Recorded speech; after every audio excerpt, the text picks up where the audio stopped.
When I was a kid, we didn't have mobile phones, and the internet was considered a dangerous novelty. When my grandfather was, his house didn't have running water, and manually filling up an iron tub once a week so the entire family could take turns washing in the same water was considered a more than sufficient hygiene routine. I find it so fascinating just how different the past was.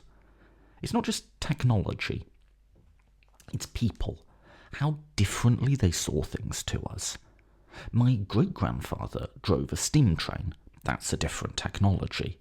Nobody batted an eye that he would drive the thing drunk, or regularly stop it to get out and pick up dead animals on the tracks for his dinner.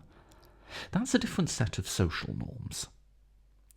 Let's keep going and turn the clock much further back, because the story we're going to tell of writing the Bible has pretty deep roots. If I asked you for a Bible quote, you'd probably give me something in the language of the King James. Our Father who art in heaven. Something like that. That was published in 1611, so around 16 generations ago. It was based on the Tyndale Bible from a few generations earlier. Before then, Bibles in the West were in Latin, starting with Jerome's Vulgate 64 generations ago, which in turn was a translation of still older Greek texts about the life and supposed afterlife of an apocalyptic Judean prophet who lived over 80 generations ago. Now, those Greek authors were drawing from a body of literature, what Christians now call the Old Testament, the oldest elements of which were already 40 generations old when they wrote. And let's go further. This is going to be a story of writing the Bible in its historic context, what was going on at the time, and also in its literary context, what it was based on. Each episode will be a bit of the Bible or a text that influenced it, and the literature that influenced the Old Testament authors takes us back further still, before the Romans, before the Greeks, thousands of years before what we think of as the start of history.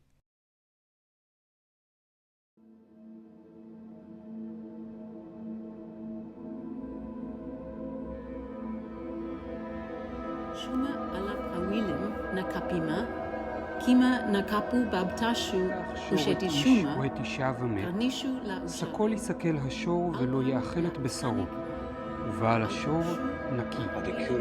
ואם שור נגח ומתמול שלשון והוא אגיב עליו, ולא ישמעו. Odzibus convitefuit, aberi et murius tertius, et contesti sunt dominum eius, et conclusite but that he hath killed a man or concederet. the ox shall be stoned, and his owner also shall be put to death. If there be laid on him shall some be of stoned, money, and its owner also shall be put to death. If a ransom is imposed on the owner, then the owner shall pay whatever is imposed. ונתן פדיון נפשו בכל אשר יושת עליו. We're now in Babylon in 1750 BC, over 155 generations ago, almost as far from that Judean prophet as he is from us.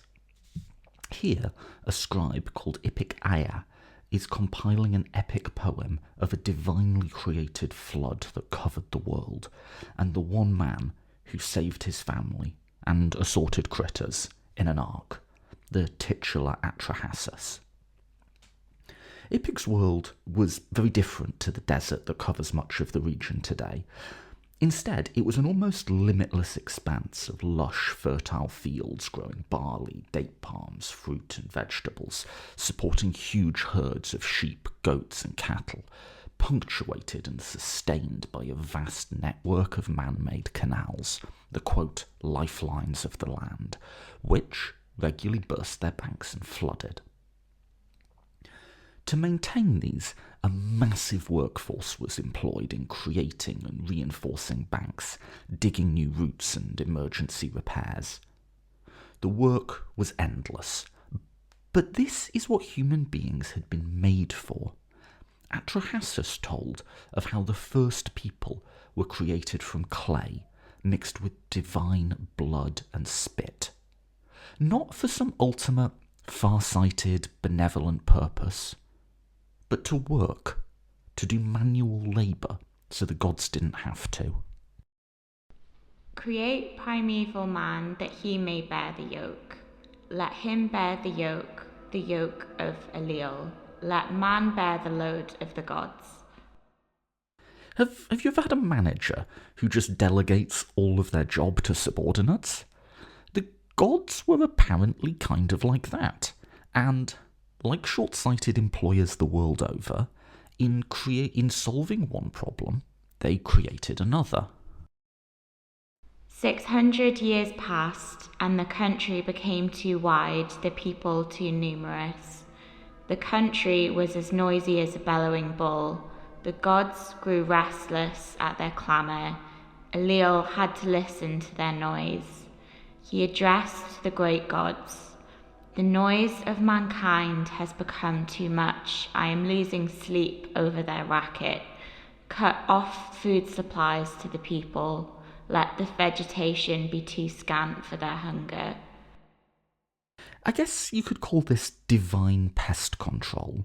See, before the flood, people apparently just didn't die, or didn't die as much. So the population would increase massively, we'd make too much noise, and the gods would have done a cull. This might have resonated with our scribe and his audience. All of those fertile fields supported the metropolis of Babylon, home at its height to over 200,000 inhabitants, packed on top of each other in multi-storey mud brick homes. With the population density of modern-day Mumbai, they would have kept each other up at night too. Now, after trying plagues and famines, the gods essentially settle on a flood to finish it once and for all. The trickster god, Enlil, saves our titular hero Atrahasis, shutting him and his family and assorted animals in a boat where he can ride out the flood. He later releases birds to see if the flood has subsided, and when he gets out, he sacrifices animals, which is to say he kills them and burns their meat, and the gods gather like flies, attracted by the, quote, pleasing aroma. This, in addition to work, is the other thing human beings are for. We're divine DoorDash deliverers.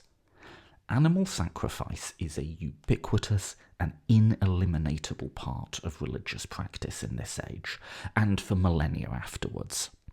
It's not at all how we think about the divine today, but Mesopotamian gods desired, and perhaps even required, feeding. It's why they kept us around. Rather, however, than let us go back to overpopulating, the compromise is humans survive, but the gods introduce new life-limiting mechanisms so they don't have to keep culling us. Hence, modern people being a lot less durable than our pre-Diluvian counterparts. Now, the story of a universal flood wasn't unique to Ipik. He was probably more a compiler and arranger of traditional material which had yet more ancient antecedents. Babylon in his day was already twice the age of the contemporary United States, and preceded by yet older civilizations. The Akkadians and Sumerians, the civilizational beasts before the dinosaurs, if that makes sense, whose literature scribes like him would have been trained in. To be a scribe was a well-established career path in Babylon, albeit probably only available to the top few percent. Managing, paying, and feeding that huge labour force required for the endless maintenance of canals and fields, not to mention the administrating of the metropolis itself, required record-keeping. A lot of record-keeping, which in turn required a professional class of administrators like Ipik. They would have been trained in cuneiform from a young age, in private schools with harsh discipline and tedious curriculums. Just like Victorian schoolboys were drilled in Latin, Yupik would have learnt from Sumerian texts from hundreds of years before. Great powers of every age, it seems, just love inflicting archaic languages on upper-class children. Atone for your privilege that way.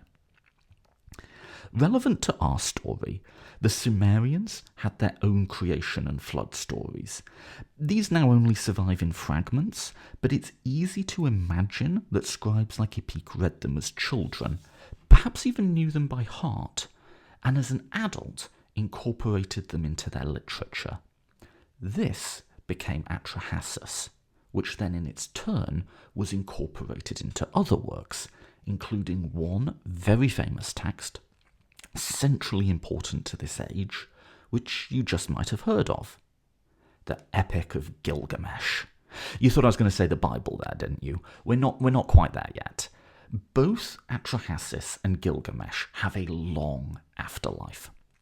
For the next millennia, they would be copied again, and copied again, with some elements preserved, some changed, and pieces from other texts added. The story of these texts is as much one of literary processes as it is of authors like Yupik. I think everyone who's had an office job has had the experience of sending a Word file round to like a dozen people, each of whom adds their own layer of track changes, edits, opinions, and you end up with a document titled March Statement version 7, draft 4, .final, .2, .4, .final, .7. A process more than an author made that thing. The literature of the ancient Near East is kind of like that, but stretched over centuries, maybe millennia, with even less coordination between the parties. Now, does this process, in some of its threads and branches, eventually lead to the biblical texts as we know them? Yes, absolutely. Let's just skip ahead for a minute to see how that looks. There are a lot of close parallels between Atrahasis and the biblical flood stories, but also a lot of big differences. I think Atrahasis is a distant literary ancestor, or, to put it differently, the Genesis flood story is Atrahasis after it's been sent round the ancient Near Eastern office and 24 people have added track changes to it. In some parts, very partially, we can see that process. We can kind of trace it out through the centuries. For instance, the motif of the birds. In the oldest version of Atrahasis, that section is damaged, so we're actually not sure if there's birds in the very oldest version. But there definitely are in Gilgamesh, where the hero releases 3 rounds of birds. A dove, a swallow, and a raven to find dry land. In a later Akkadian text from Ugarit, written around 1250 BC, the hero releases a dove and then a pelican. In the priestly source, the hero releases just one bird, a raven. In the Yahwist, they release a dove 3 times in a similarly timed sequence to in Gilgamesh. The biblical text, as we have it, combines both the priestly source and the Yahwist. We'll come back to how that happened in a later episode. So in the Bible as we have it, you get dove 3 times, then raven. Finally, there's a later 3rd century text, Brioceus' Babylonica, where the hero releases unnamed birds and they return with mud in their claws, as opposed to the olive branch that we're familiar with. So you can sort of see the trajectory here, the evolution, the revisions over almost 2 millennia of texts. Most of the time, however, these edits, these intermediate versions, are lost to us. Remember, only the tiniest fraction of a % of the texts written back then survive to today. So we can't fully reconstruct the process always, but even thinking about it in these terms can help us to understand the texts that we do have. For example, just before we get into the flood story proper in Genesis, we get this rather strange aside. When people began to multiply on the face of the ground, and daughters were born to them, the sons of God saw that they were fair, and they took wives for themselves of all that they chose. Then the Lord said, My spirit shall not abide in mortals forever, for they are flesh. Their days shall be numbered 120 years. The Nephilim were on the earth in those days, and also afterward, when the sons of God went in to the daughters of humans who bore children to them. These were the heroes that were of old, warriors of renown. This is kind of out of nowhere. It doesn't really relate to anything, and it is never mentioned again. So what's happened? What's up, for instance, with God limiting our lifespans to 120 years? I think this is a remnant of an older story. As Atrahasis evolved over the centuries, there was a moment, or moments, of connection with the ancient Israelites, who adapted these stories into their own, almost like how Hollywood will take a popular foreign movie and make an American version. These then, in turn, get copied over the centuries, with Israelite scribes retaining some details but changing or editing others. At a guess, in one of the earlier versions of the Israelite flood story, the motivation for the flood was, like in Atrahasis, human overpopulation. Then, similar to Atrahasis, an ongoing population control mechanism was found. In Atrahasis, disease and so on are introduced.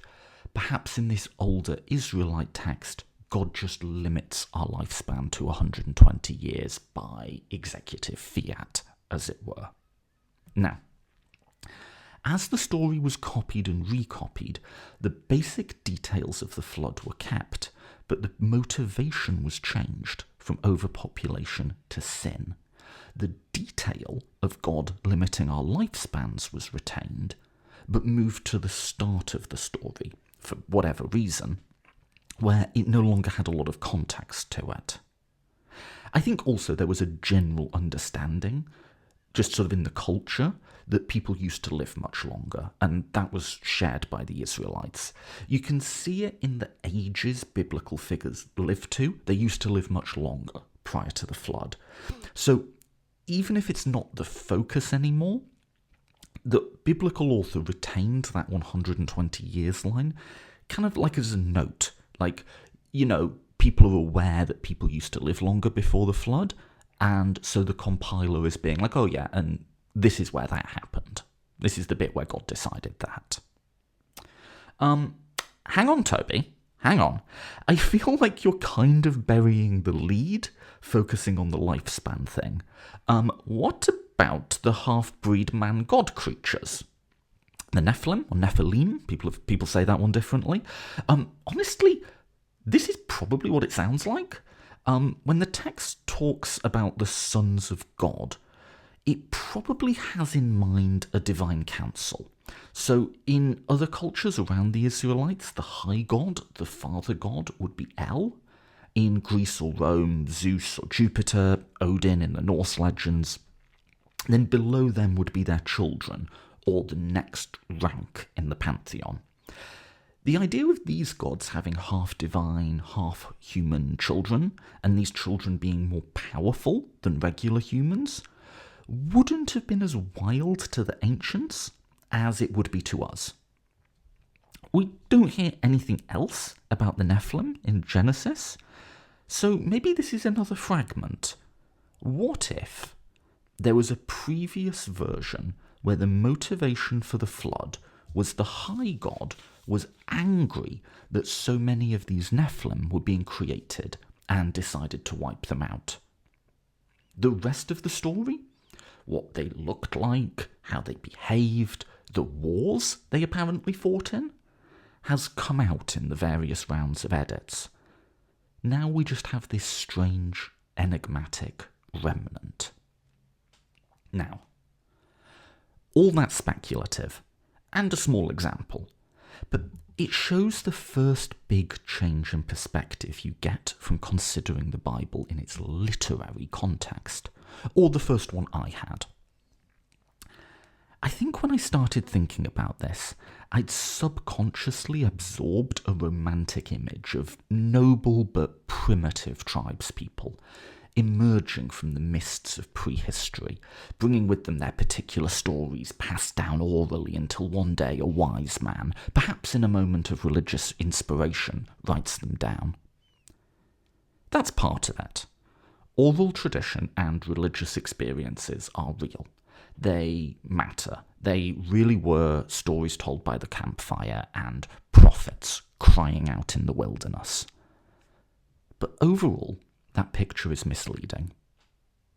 For even the oldest parts of the Bible, this is the story of educated, literate elites living in an interconnected world that is old and is known to be old, reading texts written generations, dozens of generations before them, and reshaping them for their society, for their needs, and for their political and religious agendas. That is the story this series will tell.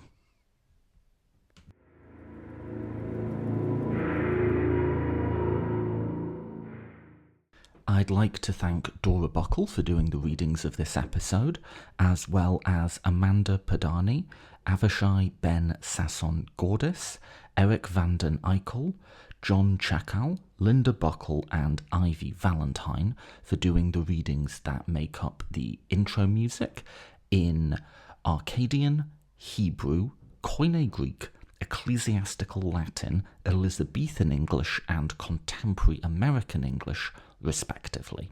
I'll explain a bit more what's going on with that in the next episode, which will be out in a month, and will look at ancient Near Eastern law, like Hammurabi's Code, so do tune in for that. If you liked this episode, please do share on your own social media. Thanks for listening.